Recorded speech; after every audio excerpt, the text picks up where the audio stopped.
अब मैं बात करता हूँ उन लोगों की जो इसको बहुत अच्छी बता रहे थे, स्पेशली दीक्षा शर्मा। आपको पता ना, आपके एंड में शर्मा लगता है। जब आप स्टोरी को देख रहे हो, आप में इतनी समझ नहीं है आप किस चीज़ को प्रमोट कर रहे हो, किस चीज़ को नहीं।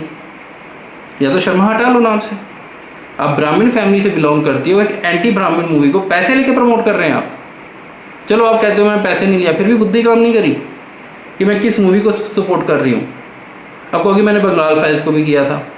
जय श्री राम दोस्तों, कैसे हैं आप सब? हो तो बढ़िया होंगे। स्वागत है सभी का मोहदीप यूनिवर्स में, जहाँ होती हैं सीधी और सच्ची बातें। अभी हम बात करने वाले मूवी द लोका चैप्टर 1 के बारे में, जिसको बहुत ज़्यादा हाइप किया गया उनकी पीआर के द्वारा कि बहुत अच्छी है, बहुत अच्छी है, बहुत अच्छी है। पर्सनली मैंने जितने भी रिव्यू पढ़े थे, जो अच्छे रिव्यूअर्स हैं, उन सब ने ये बात बोली थी कि एक एंटी हिंदू मूवी है। तो पर्सनली ऐसी मूवीज़ पर तो मैं ज़रूर ही बोलूँगा। जब अब मैं ये मूवी देख चुका हूँ कल रात, और देखने के बाद एक चीज़ तो कन्फर्म है, वो सब सही बोल रहे थे। मलयालम इंडस्ट्री बाज नहीं आएगी, क्योंकि वहाँ पे क्रिश्चियंस और मुस्लिम्स का राज है इस टाइम पे। तो वो ऑब्वियस सी बात है, हिंदुओं के प्रति उनकी क्या सोच है हम सब जानते हैं। मूवी को डायरेक्ट किया है डोमिनिक अरुण ने, और उन्होंने लिखा भी है। और इसका प्रोड्यूसर है दुलकर सलमान, ठीक है। लीडिंग में है कल्याणी प्रियदर्शनी, और एक और लड़का है, वो न्यायी कैरेक्टर है, उसका नाम है नलीन के गफूर, ऐसा कुछ नाम है उस लड़के का। मैं उसको किसी मूवी में देखा नहीं है। और जो एक और उसका दोस्त दिखाया, वो भी एक मुस्लिम नहीं है रियल लाइफ में। तो स्पेशली कैरेक्टर्स ही ऐसे लिए गए जो हमारे से हेट करते हैं। चलिए अब बात करते हैं इसकी स्टोरी लाइन की। मूवी की स्टोरी लाइन एक नीली नाम की सुपर हीरो गर्ल पे है। नीली एक पिशाचनी है, अगर हिंदी में बात करूँ तो वो पिशाचनी है, ठीक है। वो पिशाचनी बनी कैसे? मूवी का में जो लड़की है चंद्रा, मतलब नीली बनने से पहले उसका नाम चंद्रा होता है, जिसका किरदार निभाया है कल्याणी प्रियदर्शनी ने, जो प्रियदर्शन की बेटी है। तो उसका एक्चुअली क्या होता है कि वो एक दिन मतलब कि मंदिर में देख रही होती है पूजा वगैरह। वो एक मंदिर जो राजा के द्वारा स्थापित किया गया है, और उस राजा का वो मतलब प्राइवेट मंदिर है, वहाँ पे सिर्फ ब्राह्मण तो उसके घर के लोग ही पूजा कर सकते हैं। और जो चंद्रा है वो एक आदिवासी परिवार से है, वो उस मंदिर में पूजा करना चाहती है, लेकिन उसका अपना पर्टिकुलर मंदिर है, लेकिन वो वहाँ पे पूजा करना चाहती है। लेकिन इसमें चलो कोई दो राय होती नहीं है, मंदिर सिर्फ मंदिर होता, वो किसी की जागीर नहीं होती जब तक वो उसके घर में नहीं होता।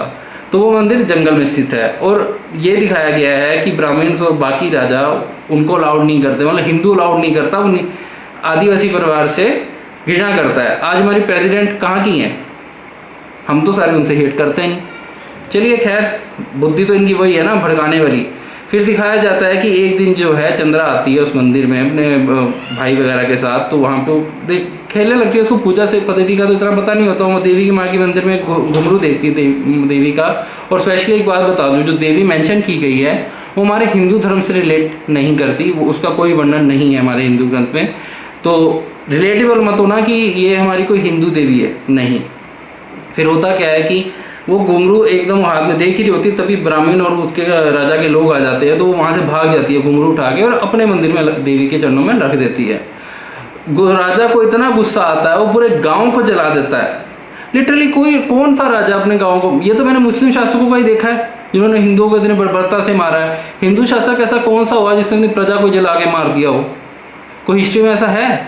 अगर हो तो मुझे ज़रूर बताना, ठीक है। अब बात करेगी मारने के बाद वो क्या करता है, जो उसकी फैमिली होती है चंद्रा की, वो गुफा में जाके छुप जाती है। और वहीं पे उसको एक और देवी दिखती है, उसका भी हमारे हिंदू ग्रंथ में कोई वर्णन नहीं है। वहाँ जाती ही चंद्रा को वो एक चमगादड़ बैट काट जाती है, और उसके बाद वो नीली बन जाती है। उसी दौरान उसके परिवार वालों को गुफा से उठा के ले जाता है राजा। और जब नीली वहाँ पहुँचती है तो वो उसके परिवार को सारों को मार देती है। जब नीली वहाँ पहुँचती है तो राजा उसकी पूरी फैमिली को मार देता है। उसी गुस्से में नीली सबको मार देती है राजा के समेत। और तभी होता है क्या, एक ब्राह्मण आता है, दिखाते हैं कि ब्राह्मण आ रहा है, और वो नीली को पकड़ने भेजता है एक प्रिस्ट को भेज रहा है ब्राह्मण, क्योंकि वो उसकी कमजोरी जानता है। ब्राह्मण को तो पता ही नहीं होता, अनपढ़ है ना, ठीक है। वो जाता है उसको पकड़ने, लेकिन उसको उसके कार्य को देख के कि वो बुरे लोगों को मारती है, उसको उस पर सिंपैथी आ जाती है। वो ऐसा दिखा देता है, प्रेजेंट कर देता है जनता को कि मैंने मार दिया, लेकिन वो उसको छुपा लेता है। और उसके साथ साथ और भी ऐसे लोगों को छुपाता है, और एक टीम बनाता है ऐसे लोगों को मारने के लिए, ठीक है। मतलब उसको अच्छा दिखाया है, वो बड़ा सुलझा हुआ सब कुछ, जैसे कि आप बॉलीवुड फिल्मों में शुरू से देखते आ रहे हो कि नन अच्छी होती है, पंडित चोर रेपिस ये होता है, सेम एट इज थॉट। बाकी फिल्म की स्टोरी लाइन ऐसी है कि स्टार्टिंग में 3 लड़के दिखाते हैं, जिसमें से सनी मेन है और एक उसका दोस्त है। सनी का असली नाम नासरीन है, जो कि मुस्लिम करेक्टर है, जैसे मैं आपको बता चुका हूँ। तो उससे पहले मैंने इसकी मूवी कोई देखी नहीं है। तो जो वो चंद्रा को जब देखता है फ्लैट में, तो ओबेसी ज़्यादा सुंदर है, तो वो उससे अट्रैक्ट होने लग जाता है। चंद्रा भी उससे अट्रैक्ट होती है। वो क्यों होती है?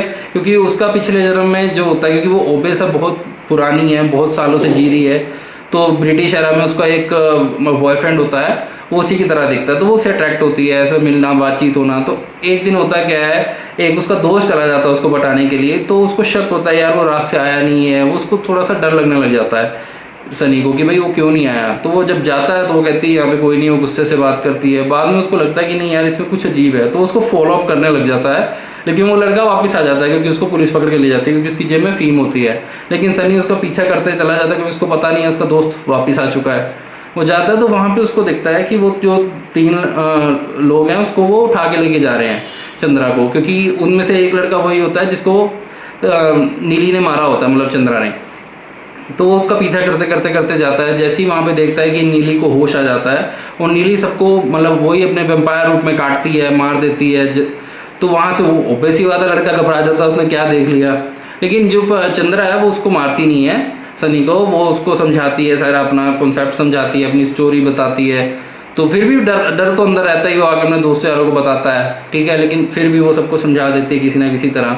फिर उसका बदला लेने आता है एक हिंदू इंस्पेक्टर, मतलब फिल्म में हिंदू ही है वो उसको पकड़ने आता है। क्यों? क्योंकि वो ड्रगिस्ट के साथ मिला हुआ है, और एक दिन नीली को ढूंढते ढूंढते वो उसके घर के अंदर आ जाता है, और वहाँ पे वो नीली उसको काट देती है। उसके अंदर भी सुपर पावर्स आ जाती हैं बाद में, क्योंकि कोई वो भी एक तरह का स्पेशल ब्लड होता है उसके अंदर, उस लड़के के अंदर, पुलिस वाले में, कि वो भी वेम्पायर बन जाता है। कोई कोई कहती है, नीली बताती है उसमें कि कोई कोई वेम्पायर बन सकता है, हर कोई नहीं बन सकता। तो बस वो वेम्पायर बनता है। एंड में दोनों की फाइट दिखाई है। अब मैं वीएफएक्स की बात करूँ, वीएफएक्स रद्दी हैं, कुछ नहीं है वीएफएक्स में। अगर आपको इन्होंने जो हो हल्ला करा ना कि बहुत ज़्यादा, ऐसा आपने नॉर्मल फिल्मों में महाभारत में देख लिए होंगे। क्या है, उसकी रनिंग स्पीड दिखा दी है, ठीक है, मारा तो उड़ के उधर गिर रहा है, उड़ के उधर गिर रहा है, क्या नयापन था? क्लाइमेक्स जमी रद्दी था, कुछ नहीं था। अगर बात करूँ मैं 30 करोड़ के बजट में महातार नरसिम्हा भी बनी थी, एनिमेशन थी उसमें, तो पूरा ही वीएफएक्स था और सीजीआई था और एनिमेशन था, तो वो कैसे अच्छी बन गई? वो तो इससे फार बेटर बनी, और इससे दुगनी कमाई भी की है। हाँ, अब कमाई पे आता हूँ। इसकी कमाई की है इस मूवी की, उसने दिखाई है 147 करोड़ इंडिया में कर लिए। चलो इसको मैं एक्सेप्ट कर सकता हूँ कि मलयालम सिनेमा इस फिल्म को सपोर्ट करेगा, उन्होंने देखी होगी, तो इस चीज़ को मैं एक्सेप्ट करता हूँ। वर्ल्ड वाइड टोटल कलेक्शन बताई है वो है 260 करोड़, उसको मैं बिल्कुल एक्सेप्ट नहीं कर सकता। घंटे का इसको मूवी को कोई भाव नहीं देगा 2 पैसे का, कि इसको वर्ल्ड वाइड इतनी में वो मिल रही है, हाइप मिल चुकी है इसको, कुछ नहीं है, वो सिर्फ फेक है। उसको मैं टोटली फेक बता सकता हूँ, क्योंकि वहाँ पे सस्ती फिल्म भी इससे अच्छे वीएफएक्स दिखाती है। स्टोरी लाइन मैंने आपको बताई थी, कोई खास दम नहीं है, वही घिसी पिटी स्टोरी है, कोई एक्स्ट्रा ऑर्डिनरी चीज़ दिखाई नहीं है। एंड में बस वो 2-3 क्या नाम है सीन है दुलकर सलमान के, जिसमें वो एक वेम्पायर तो है ये, साथ में मार्शल आर्टिस्ट भी है, अपना एक कैमियो दिया उसने कि वो अगले पार्ट में आएगा। उसके अलावा भी 2-4 कैमियोज हैं, बट मेनली दुलकर मेरे ख्याल अगले पार्ट में आएगा ही आएगा, वो हेड ऑफ वेम्पायर दिखाया एक तरह का। तो अब मैं बात करता हूँ उन लोगों की जो इसको बहुत अच्छी बता रहे थे, स्पेशली दीक्षा शर्मा। आपको पता ना, आपके एंड में शर्मा लगता है जब आप स्टोरी को देख रहे हो, आप में इतनी समझ नहीं है आप किस चीज़ को प्रमोट कर रहे हो, किस चीज़ को नहीं। या तो शर्मा हटा लो नाम से। आप ब्राह्मण फैमिली से बिलोंग करती हो, एक एंटी ब्राह्मण मूवी को पैसे लेके प्रमोट कर रहे हैं आप। चलो आप कहते हो मैंने पैसे नहीं लिया, फिर भी बुद्धि काम नहीं करी कि मैं किस मूवी को सपोर्ट कर रही हूँ। अब कहोगे मैंने बंगाल फाइल्स को भी किया था, वो एहसान नहीं था, वो सच्चाई थी। और मैं भी शायद आपको पैसे देने पड़ गए हों, कोई कह नहीं सकते आपको भी पैसे मिले हों, क्योंकि आप जैसे लोग डीपली तो जाते ही नहीं हो। आप तो ऊपर ऊपर की कहानी बता दोगे, 2-3 वो फर्जी सी शायरियाँ बोल दोगे, चलो जी हो गया रिव्यू। रिव्यू इसको नहीं बोलते, रिव्यू इसे बोलते हैं जब आप डीपनेस देखो मूवी की, वो आपको समझाना क्या चाह रही है। अगर एंटरटेनमेंट मूवी है चलो उसको आप नॉर्मली बता सकते हो, लेकिन डीप एनालिसिस का भी नाम वर्ड सुना है। और एक और है जो कि हॉलीवुड मूवीज़ का ज़्यादा रिव्यू करता है लड़का, वो अब इसका करने लगा है, बॉलीवुड वगैरह का भी, और इसका भी कर रहा है, मतलब ये साउथ इंडियन वगैरह का भी करने लगा है। वो उसने तो वॉर 2 को भी बड़ा अच्छा बताया था भाई साहब। वॉर 2 को जिसको नल्ले बंद किसी ने नहीं पूछा, वो उसको भी उसके वीएफएक्स अच्छे बता रहा है, एक्शन सीक्वेंसेस अच्छे बता रहा है, सब कुछ अच्छे बता रहा है। ये सब पेड व्यूवर्स हैं, इतने अगर आपके सब्सक्राइबर्स हैं तो उनके प्रति रिस्पॉन्सिबिलिटी बनती है आपकी, उनके आप पैसे बचाओ। ये नहीं कि आप पैसे लेके सिर्फ रिव्यू कर दो, जनता जाए तेल लेने मेरे को गया, अब तो हमारे से भरोसा हो ही गया इनको, उस भरोसे का फ़ायदा उठाया नहीं। ये चीज़ बहुत गलत है, सुधरिए और आगे बढ़िए, ऐसे काम मत कीजिए। बाकी मिलते हैं जल्दी अगले रिव्यू में। जय श्री राम।